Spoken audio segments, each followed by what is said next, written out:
Hello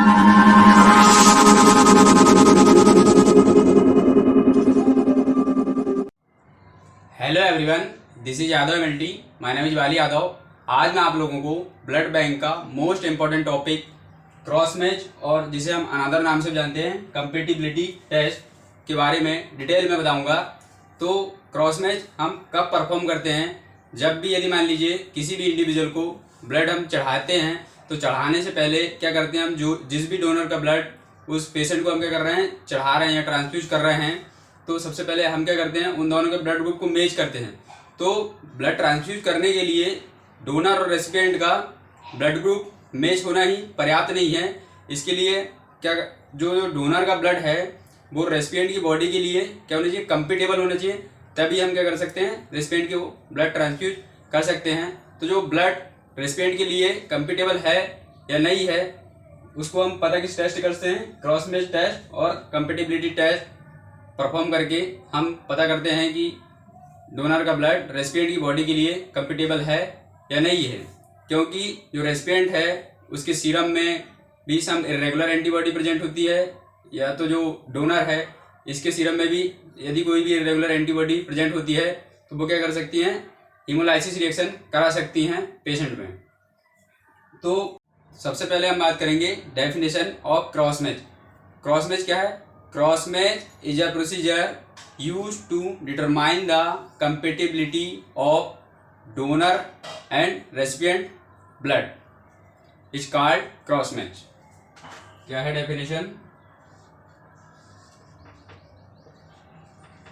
definition cross match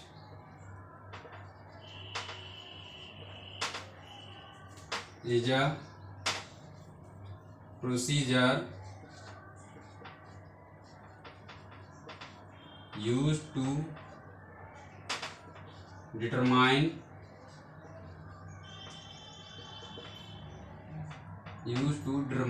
compatibility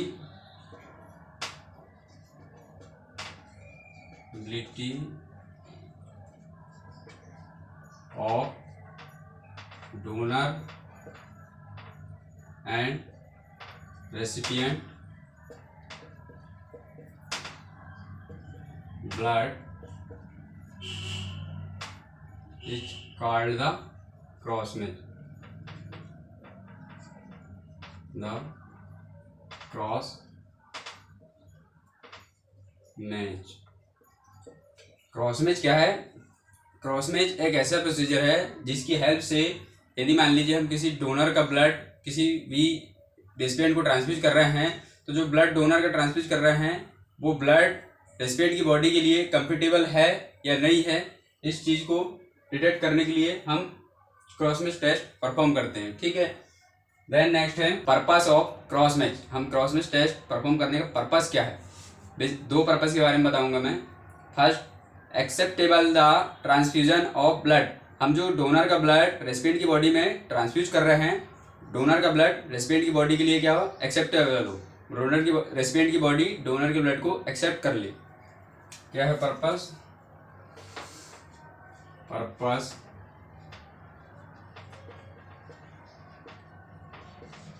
acceptable the transfusion of blood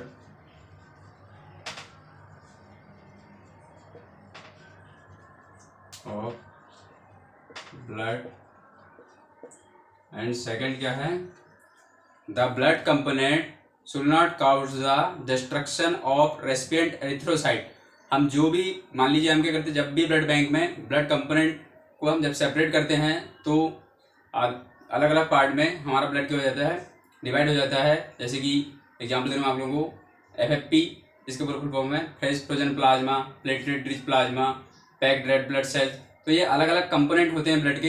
यदि आप मान लीजिए इनमें से किसी भी कंपोनेंट को रेसिपिएंट की बॉडी में ट्रांसफ्यूज कर रहे हैं तो ये कंपोनेंट जो रेसिपिएंट की बॉडी की जो रेड ब्लड सेल्स है उसको डिस्ट्रक्शन नहीं करना चाहिए।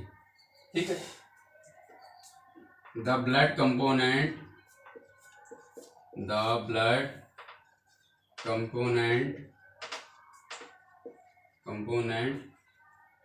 should not will not cause the destruction of recipient erythrocyte or red blood cells. erythrocyte, ठीक है। दो ही पर्पस हैं क्रॉस मैच के। एक तो जो हम डोनर का ब्लड रेसिपिएंट की बॉडी में ट्रांसफ्यूज कर रहे हैं, वो रेसिपिएंट की बॉडी क्या कर ले, डोनर के ब्लड को एक्सेप्ट कर ले। और सेकंड पर्पस क्या है, जो ब्लड कंपोनेंट है जैसे कि एफएफपी है, पीआरपी है और पैक्ड आरबीसी है, यदि मान लीजिए इनमें से किसी भी ब्लड के कंपोनेंट को हम रेसिपिएंट की बॉडी में ट्रांसफ्यूज कर रहे हैं, तो ये ब्लड कंपोनेंट रेसिपिएंट की रेड ब्लड सेल्स को कोई हार्म ना पहुंचाए। नेक्स्ट अब हम पढ़ेंगे टाइप्स ऑफ क्रॉस मैच और टाइप्स ऑफ कंपेटिबिलिटी टेस्ट। तो बेसिकली दो टाइप्स से हम क्रॉस मैच परफॉर्म करते हैं, एक तो major cross match and second minor cross match. Types of cross match, ठीक है। फर्स्ट है मेजर क्रॉस मैच,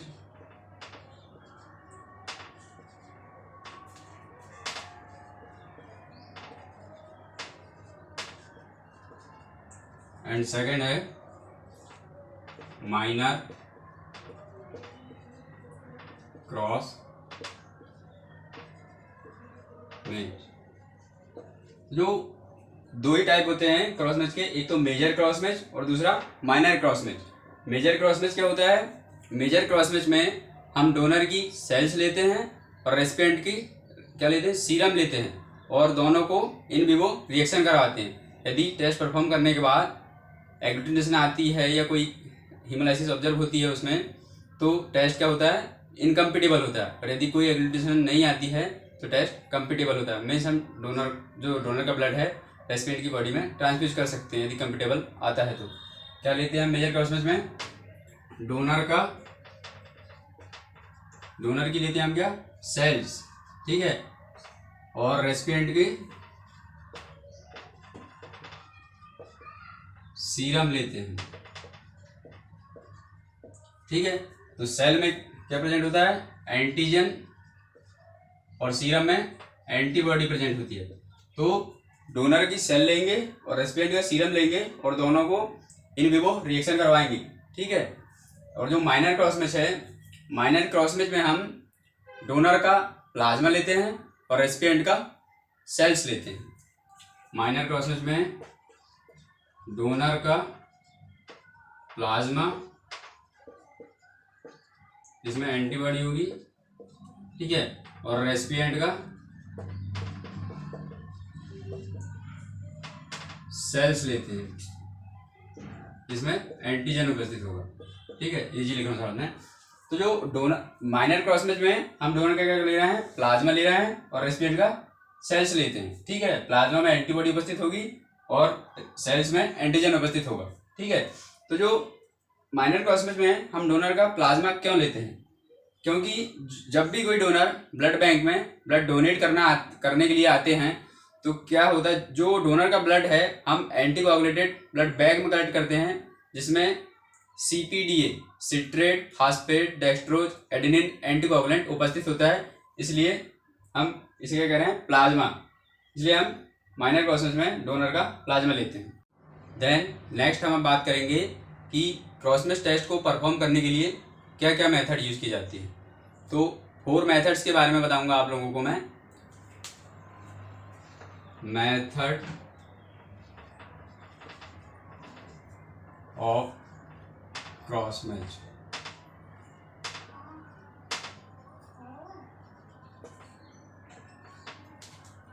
कुछ नहीं करना, एक निमोनिक है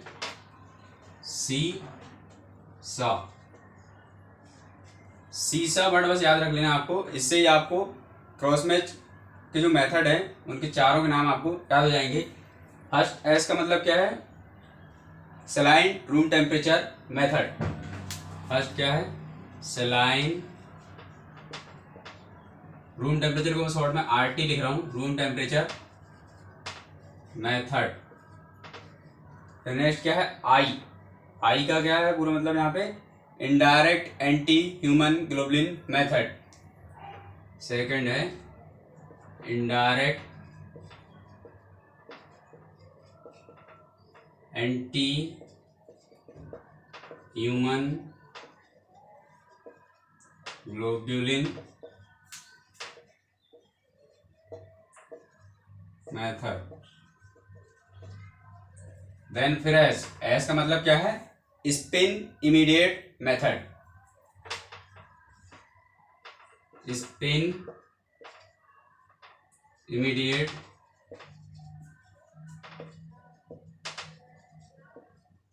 मेथड। देन लास्ट ए का मतलब है albumin addition method.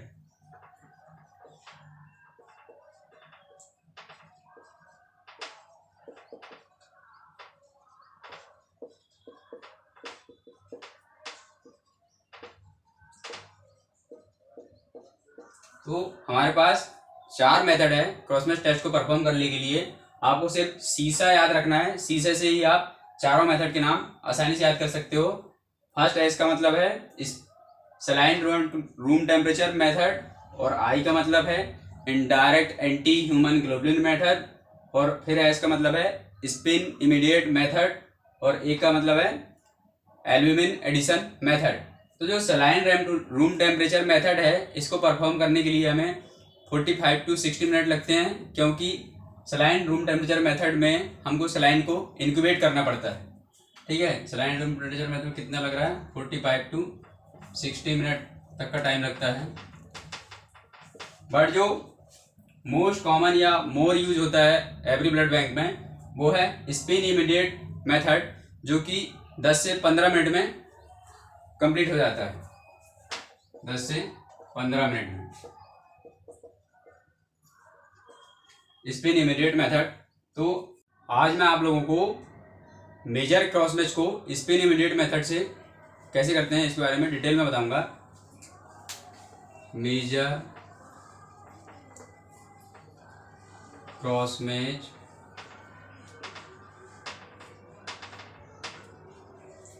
Bye spin immediate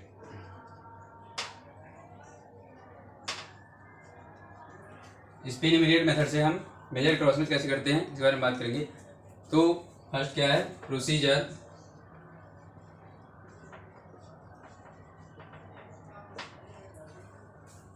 take 1 clean and dry glass test tube and add 2 drop of recipient serum.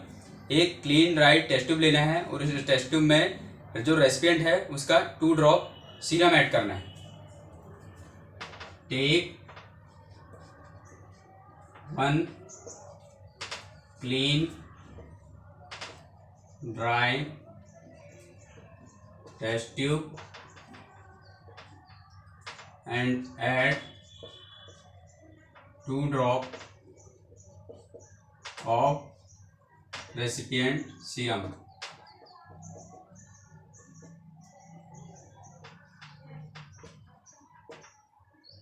Then second step क्या है, and add 1 drop of 5% donor red blood cell suspension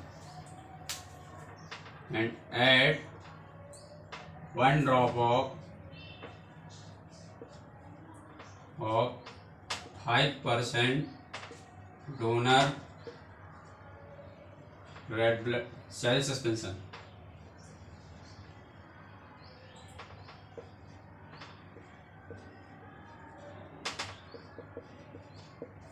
ठीक है, तो जब भी हम agglutination reaction करवाते हैं तो ऑलवेज एंटीजन और एंटीबॉडी का डायल्यूशन कितना होता है, प्रोपोर्शन कितना होता है, 1:2 में लेते हैं। यानी कि एंटीजन 1 वॉल्यूम में एंड एंटीबॉडी उसकी डबल वॉल्यूम में लेते हैं। तो हमने यहाँ पे क्या किए हैं, या जे सेल सस्पेंशन, इसमें सेल्स प्रेजेंट होगी तो सेल्स में क्या होगा, एंटीजन होगा। तो यहाँ एंटीजन कितना लिया हमने, 1 वॉल्यूम में। ठीक है, और जो रेस्पिरेटरी का सीरम है इसमें एंटीबॉडी उपस्थित होगी, तो इसमें इसको कितना लिया हमने, 2 ड्रॉप। मतलब इसमें यहाँ 1 ड्रॉप लिए थे तो यहाँ 2 ड्रॉप, डबल वॉल्यूम में एंटीबॉडी को ऐड कर रहे हैं हम। तो ऑलवेज हम क्या करते हैं 1:2 में हम एग्लूटिनेशन रिएक्शन को करवाते हैं। ठीक है, तो यदि आप लोगों को ये नहीं पता होगा कि 5% सेल सस्पेंशन कैसे प्रिपेयर करते हैं, तो मैंने ब्लड ग्रुप टेस्ट और साथ में कुम्स टेस्ट में भी 5% सेल सस्पेंशन के कैसे बनाते हैं इसके बारे में बताया हूँ। क्योंकि यदि मैं इसमें अभी इस लेक्चर में बताऊंगा तो ये वीडियो बहुत ज़्यादा लॉन्ग हो जाता है, तो इसलिए यदि आपको नहीं पता है तो आप ब्लड ग्रुप या तो कुम्स टेस्ट वाले लेक्चर पर जाकर देखें। Mixed well and incubate at 37 degree Celsius for 5 to 10 minute. Mixed well and incubate at 37 degree Celsius for 5 to 10 minute. क्या करना है, जिसमें हमने 2 ड्रॉप रेसिपिएंट सीरम और 1 ड्रॉप 5% सेल सस्पेंशन जिस टेस्ट ट्यूब में ऐड किए हैं उस टेस्ट ट्यूब को क्या करना है, अच्छे से मिक्स कर लेना है दोनों को, सीरम को और सेल सस्पेंशन को। देन उसको इंक्यूबेट करना है 37 डिग्री सेल्सियस टेम्परेचर पे 5 से 10 मिनट के लिए। ठीक है, देन फोर्थ स्टेप क्या होगा हमारा, after incubation the test tube centrifuge at 1000 RPM for 1 minute. After जब इंक्यूबेशन हो जाएगा 5 से 10 मिनट, तो उसके बाद हम क्या करेंगे, टेस्ट ट्यूब को सेंट्रीफ्यूज मशीन में सेंट्रीफ्यूज करेंगे 1000 RPM पे 1 मिनट के लिए। After centrifugation, after incubation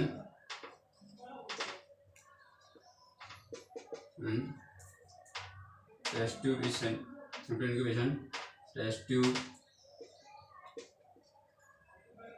is centrifuged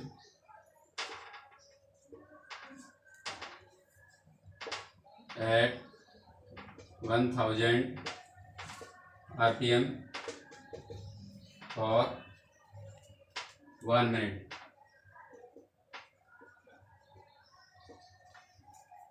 जब इंक्यूबेशन हो जाएगा तो इंक्यूबेशन होने के बाद हम क्या करेंगे, टेस्ट ट्यूब को क्या करेंगे, सेंट्रीफ्यूज करेंगे 1000 रिवॉल्यूशन पर मिनट पे 1 मिनट के लिए सेंट्रीफ्यूज करेंगे। और आफ्टर सेंट्रीफ्यूजेशन के बाद हम क्या करेंगे, टेस्ट ट्यूब में एग्लूटिनेशन को ऑब्जर्व करेंगे। तो हम एग्लूटिनेशन में क्या क्या ऑब्जर्व करेंगे, यदि टेस्ट ट्यूब में हमें एग्लूटिनेशन अपेयर होती है या दिख रही है तो क्या वो टेस्ट क्या होगा, इनकम्पिटेबल होगा। और यदि टेस्ट ट्यूब में एग्लूटिनेशन नहीं दिख रही है तो वो टेस्ट क्या होगा, कम्पिटेबल होगा। ऑब्जर्वेशन में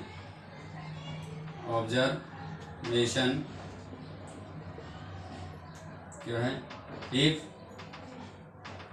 एग्लूटिनेशन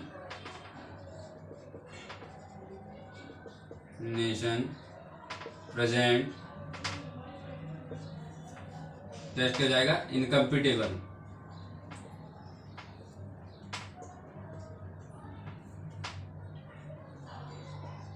और if agglutination is not present तो वो टेस्ट हो जाएगा कम्पिटेबल। इफ एग्लूटिनेशन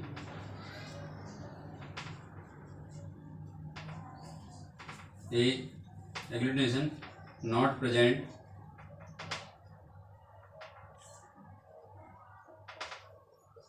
यदि एग्लूटिनेशन नहीं आती है तो वो टेस्ट हो जाएगा, क्रॉस मैच टेस्ट हो जाएगा हमारा कम्पिटेबल। यदि टेस्ट ट्यूब में एग्लूटिनेशन प्रेजेंट है तो वो टेस्ट क्या है, इनकम्पिटेबल है। मतलब हम जो डोनर का ब्लड है उसको रेसिपिएंट की बॉडी में ट्रांसफ्यूज नहीं कर सकते। की बॉडी में या तो रेसिपिएंट की बॉडी में कोई तो इरेगुलर या इनकम्प्लीट एंटीबॉडी है जो क्या करा रही है, हीमोलाइसिस रिएक्शन करा सकती है, इसलिए ये टेस्ट क्या आया, इनकम्पिटेबल आया। और इफ एग्लूटिनेशन नॉट प्रेजेंट, यदि टेस्ट ट्यूब में एग्लूटिनेशन नहीं आती है तो वो टेस्ट क्या है, कम्पिटेबल है। मीन्स जो डोनर के सीरम और रेसिपिएंट की सीरम में कोई भी इनकम्प्लीट इरेगुलर एंटीबॉडी नहीं है जो हीमोलाइसिस रिएक्शन करा सके, तो हम क्या कर सकते हैं, डोनर का ब्लड रेसिपिएंट की बॉडी में ट्रांसफ्यूज कर सकते हैं। ये क्या है हमारा, ये टोटल प्रोसीजर स्टेप फर्स्ट है, ये स्टेप फर्स्ट। ठीक है, if agglutination not occur in step first to start the step second. यदि स्टेप फर्स्ट परफॉर्म करने के बाद टेस्ट ट्यूब में एग्लूटिनेशन नहीं आती है तो हम क्या करेंगे, स्टेप सेकंड स्टार्ट करेंगे। तो स्टेप सेकंड में क्या करेंगे हम, स्टेप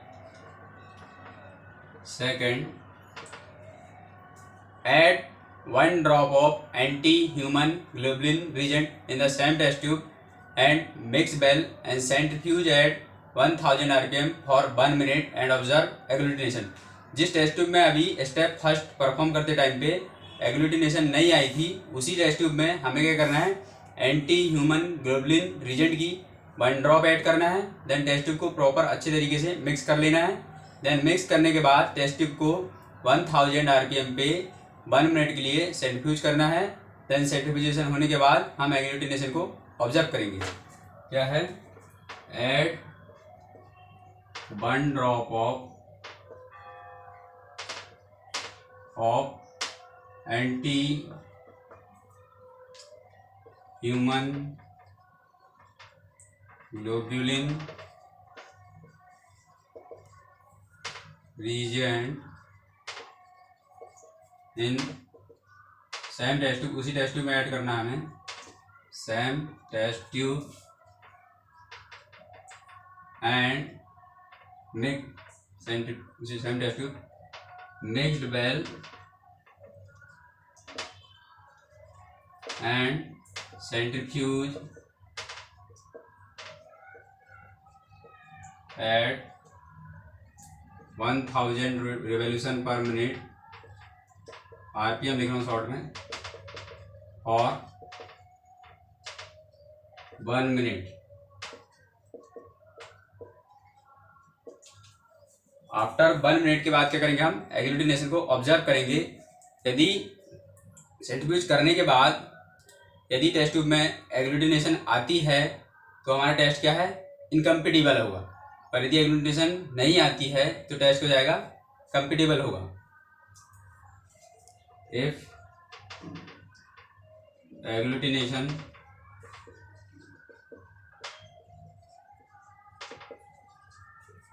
प्रेजेंट तो क्या हो जाएगा, टेस्ट हो जाएगा इनकम्पिटिबल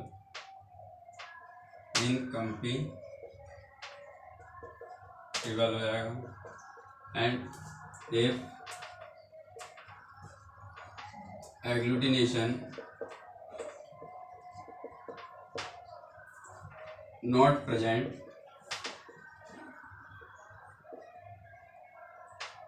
तो कंपिटिबल हो जाएगा।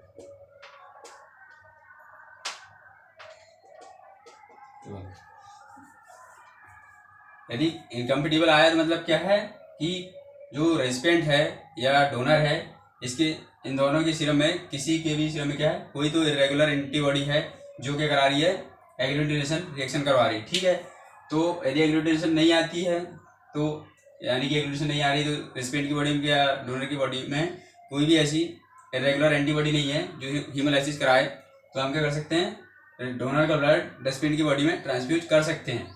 तो एंटी ह्यूमन ग्लोबुलिन रिएजेंट क्यों ये करते हैं हम, क्योंकि जो एंटी ह्यूमन ग्लोबुलिन रिएजेंट है वो क्या है, एक स्टैंडर्ड की तरह वर्क करता है, और जो भी ब्लड में या सीरम में या प्लाज्मा में जो भी एंटीबॉडी प्रेजेंट, इनकम्प्लीट या इरेगुलर एंटीबॉडी प्रेजेंट होती है उनको फाइंड करता है। इसलिए हम क्या कर रहे हैं, एंटी ह्यूमन ग्लोबुलिन रिएजेंट का यूज कर रहे हैं।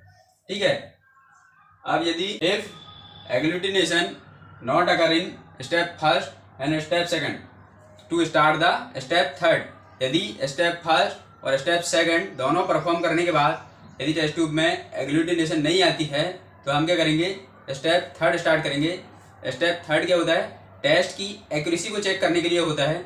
जो हम टेस्ट परफॉर्म कर रहे हैं वो टेस्ट सही से परफॉर्म हुआ है कि नहीं हुआ है, और जो हम रीजेंट यूज कर रहे हैं वो सही से वर्क कर रहे हैं या नहीं कर रहे हैं, ये देखने के लिए होता है step third. Step third, add 1 drop of IgG coated cell in the same test tube and mix well and centrifuge at 1000 RPM for 1 minute and observe agglutination। क्या करना है स्टेप थर्ड में, add 1 drop of IgG coated cells mix well coated cells in same test tube में, उसी test tube में add करना जिसमें agglutination नहीं आई थी। Same test tube mixed well and centrifuge at 1000 RPM for 1 minute and observe agglutination.